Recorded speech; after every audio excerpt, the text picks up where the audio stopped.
Hi people and welcome back. When I did the last video in the kitchen of what you would do, I'll link it up here so you guys can go and have a look at it. It went down really well and a lot of people said they like these style of videos. So I thought I'd do another quick little one to show you a problem that I've come up with on the kitchen and the way that I've resolved it. So I'm going to flip you guys around now and let you have a little look at what I've come up with to get over it. And let me know below in the comments if you do like these style of videos. You said you did in the last one, so I'm just trialing it really, just to see if people do like it. And we'll take it from there. So bear with me, I've had to go ultra wide lens on this, so it might look a little bit warped. But here's the problem in question. So we've obviously got this steel that runs across the kitchen here and then sits on this pillar. Now this pillar's quite deep.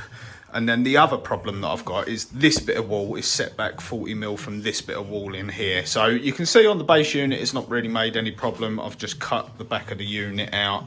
And what I will do is I'll box inside the cupboard there with this little bit of material there. So the base unit's not a problem. But with the wall units, you can see, if I take you round here, that there's really nothing there. So this was an 800 wide unit. So there'd be no way of leaving a feather edge there. There'd just be no support left in the cupboard. So what I've done is I fixed this batten in here.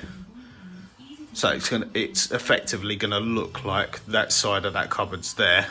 I've cut that cupboard down to a 400, so it can have a 400 door there. And then what I'm gonna do is I'm gonna put a dummy door over the front of that.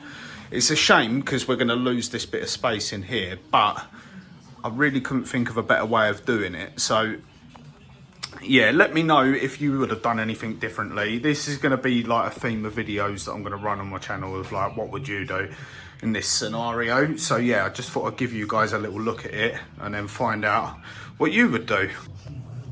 So yeah, like I said, this is going to be a little theme on the channel of me showing you problems that I've got round and asking you how you would have got round it as well. I think that's the best thing that I could have come up with and that I could have done.